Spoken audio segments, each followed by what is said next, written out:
Alle elektronischen, portablen Vaporizer decken ihren Energiebedarf durch Akkus. Bei manchen Vapes sind diese fest verbaut, was dann im Regelfall zur Folge hat, dass die Gerätelebensdauer durch die Lebensdauer des Akkus begrenzt ist. Bei anderen Geräten kommen dann austauschbare Zellen zum Einsatz, welche die Lebensdauer erweitern und die Option mit sich bringen, durch die Mitnahme von Ersatzakkus die Laufzeit beliebig zu erhöhen.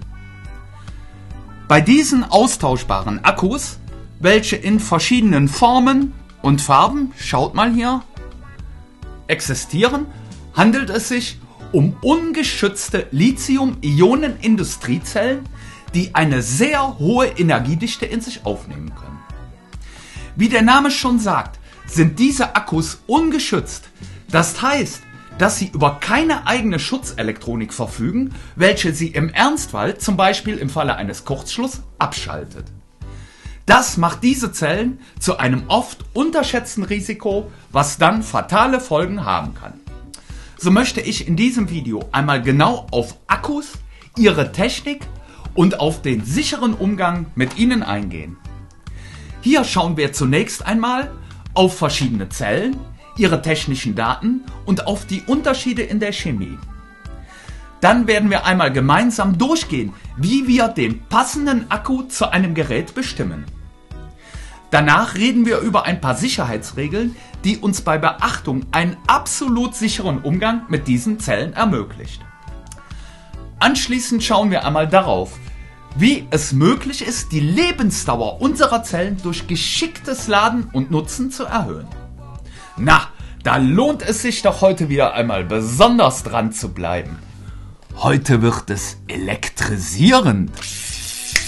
The sun will shine on Vapors Crowd Cloud, the sun will shine.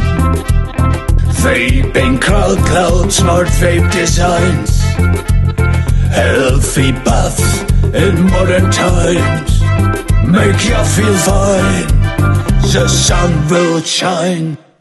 Ja, hallo und herzlich willkommen auf meinem Kanal, liebe Freundinnen und Freunde der krautigen Clouds. Mein Name ist Christoph von Vapors Crowd Cloud. Immer wieder, auch schon seit Jahren, kann man in der Presse von Unfällen mit E-Zigaretten lesen. Bei 99% der Fälle liegt dem Desaster unsachgemäßer Umgang mit dem Akku oder die komplett falsche Wahl des Akkus zugrunde. Jetzt werden vielleicht viele von euch denken, was geht mich die E-Zigarette als Dry Herb Vapor an? Ganz einfach, die Problematik um die Akkus ist exakt die gleiche. Und nur weil es prozentual viel weniger Vaporizer-Nutzer als E-Zigaretten-Nutzer in der Bevölkerung gibt, haben wir als Vapo-Freunde noch keine große böse Schlagzeile in der Presse erlebt. Mit diesem Video möchte ich dazu beitragen, dass das auch in Zukunft so bleibt. Denn bei der richtigen Auswahl, Anwendung und Lagerung und Transport sind diese Akkus hier eine sehr sichere Möglichkeit, unsere Geräte mit Energie zu versorgen. Auch diese Episode hier wird von den Lieben von der Firma verdammt nochmal in Berlin supported. Seit ich meine Leidenschaft für Vaporizer vor ca. 13 Jahren entdeckt habe, bin ich selbst Stammkunde dort und kann nur Positives berichten. Die Expertise der Mitarbeitenden ist wirklich großartig.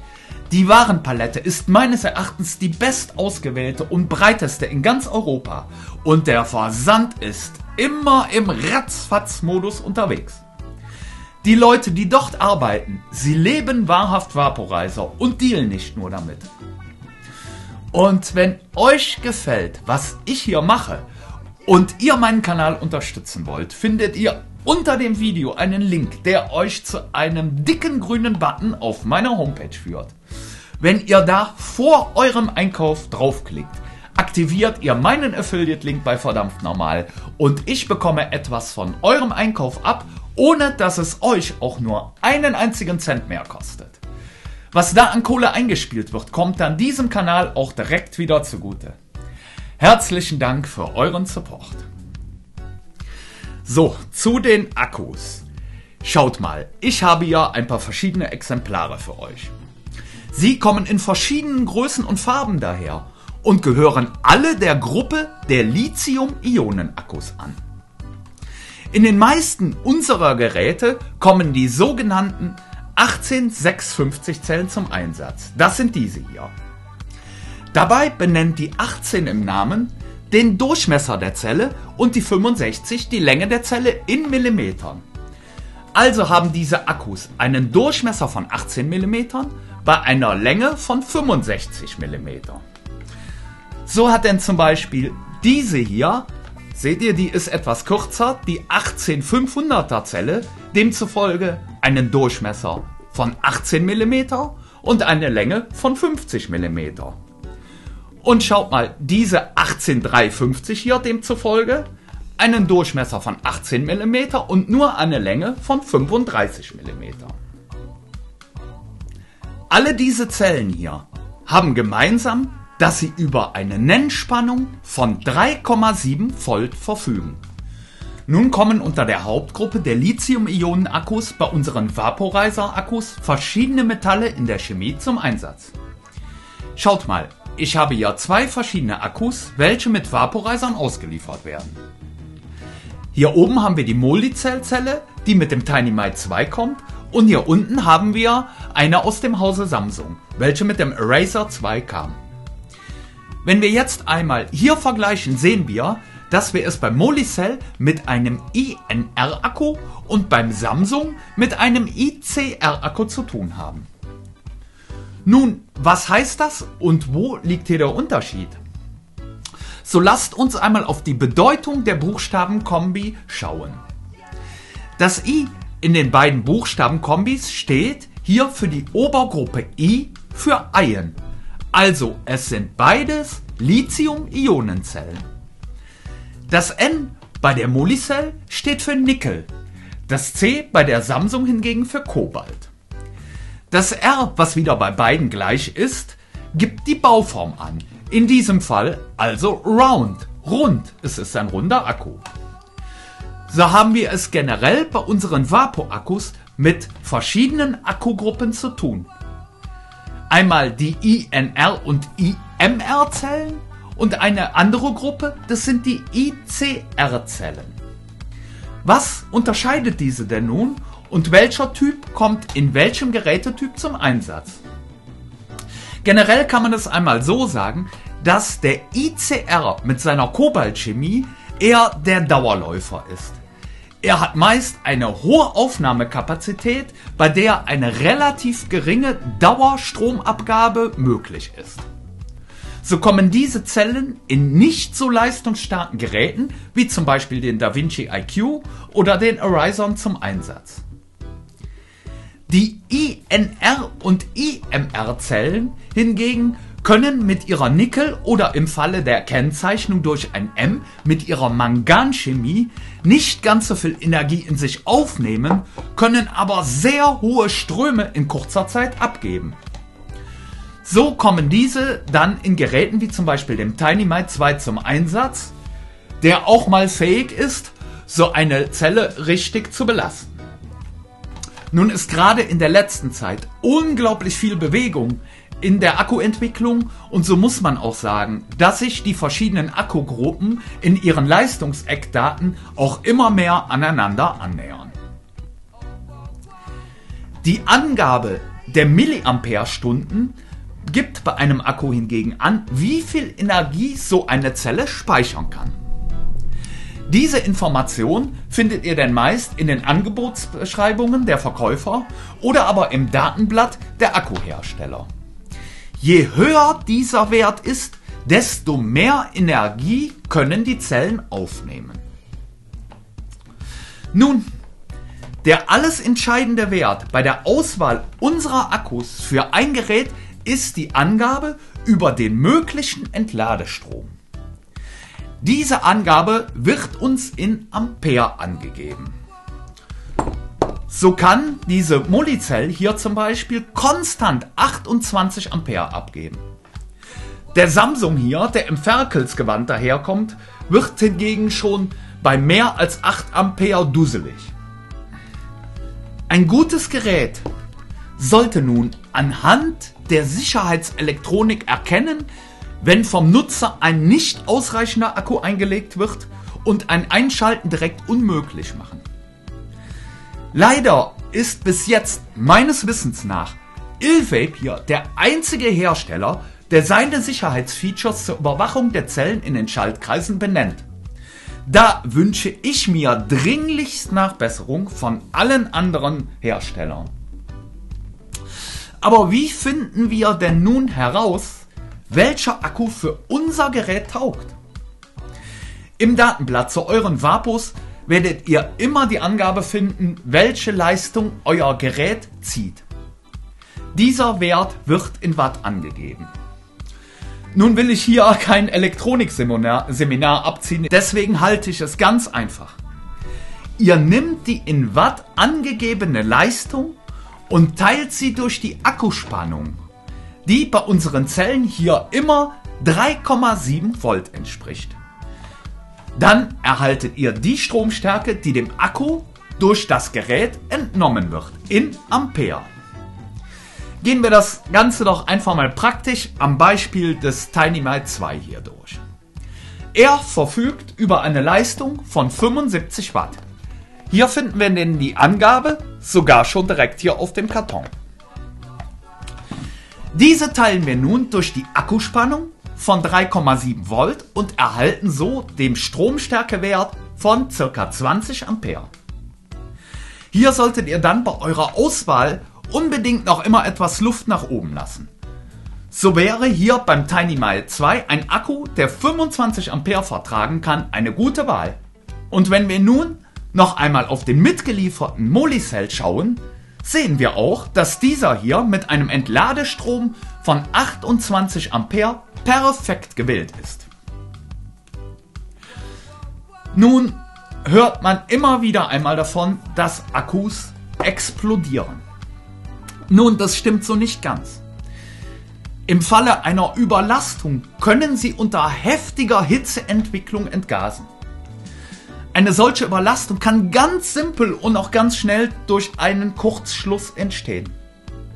Bleibt ein solcher Kurzschluss über einen längeren Zeitraum bestehen, was in dem Fall schon mehrere Sekunden sein können, kann es neben dem Entgasen noch zu einem sogenannten Durchbruch kommen, bei dem die äußere Hülle hier berstet.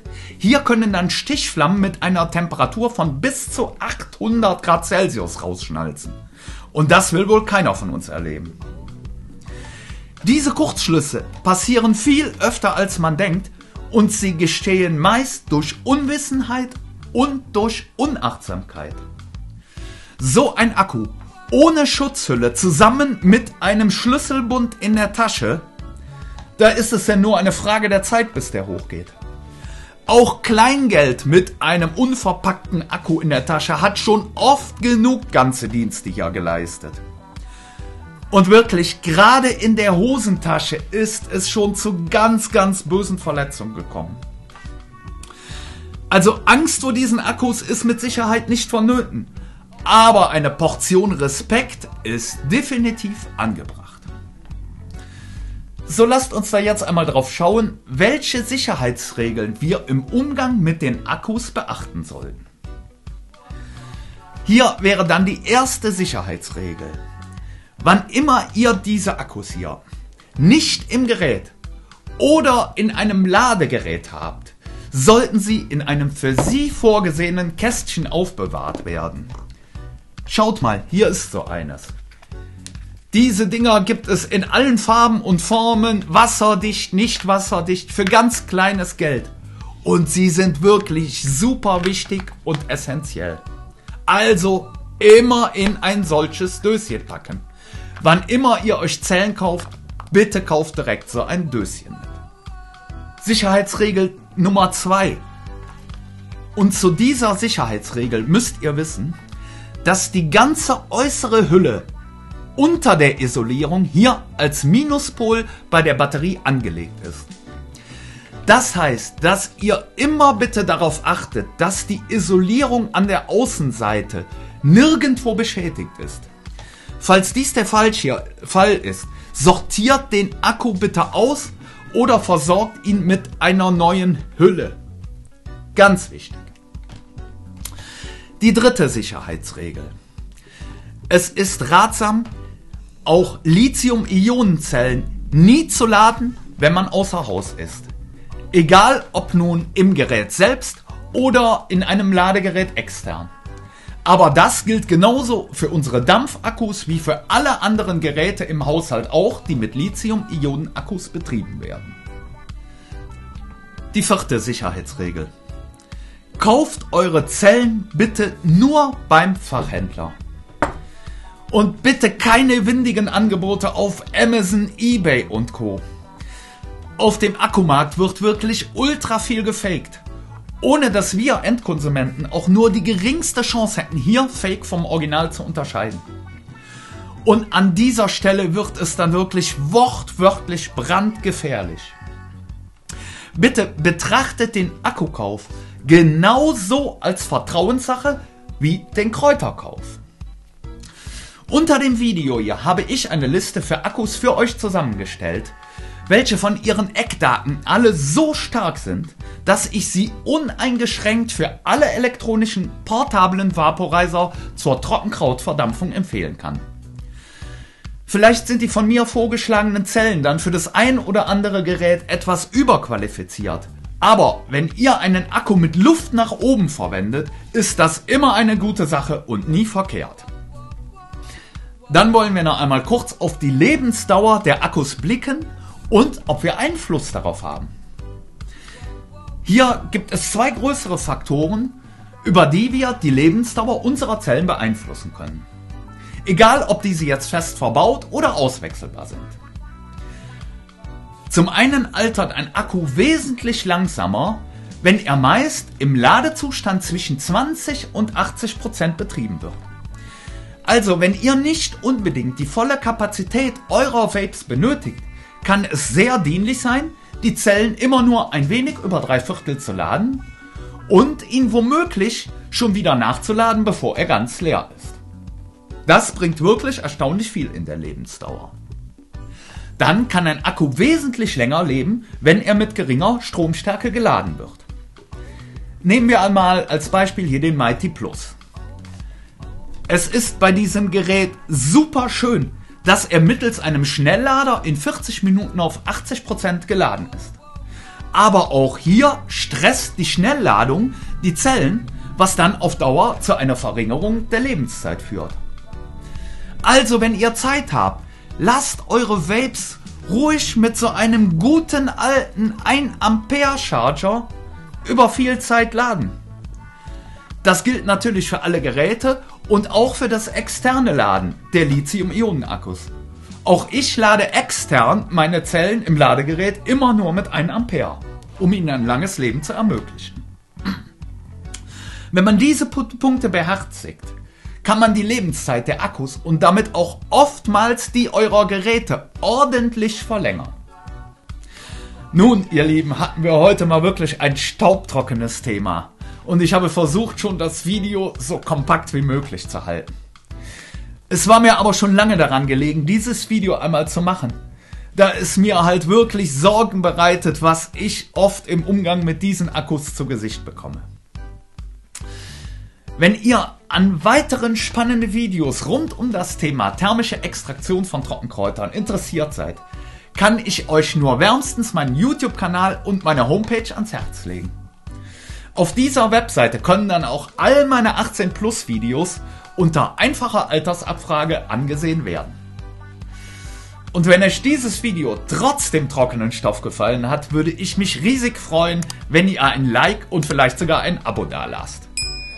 Und vor allem freue ich mich noch mehr, wenn ihr vor eurem nächsten Einkauf den dicken grünen Button auf meiner Homepage über meinen Link in der Videobeschreibung einmal kräftig durchbuzzert. Und nun bedanke ich mich mal wieder herzlich für euer Zuschauen. Ich wünsche euch alles Liebe, allzeit sicheren Dampf und allzeit genug Kraut für eure Clouds. Ciao! The sun will shine on Vapors Crowd Cloud. The sun will shine. Vaping Crowd Cloud, smart vape designs, healthy buff in modern times. make you feel fine. The sun will shine.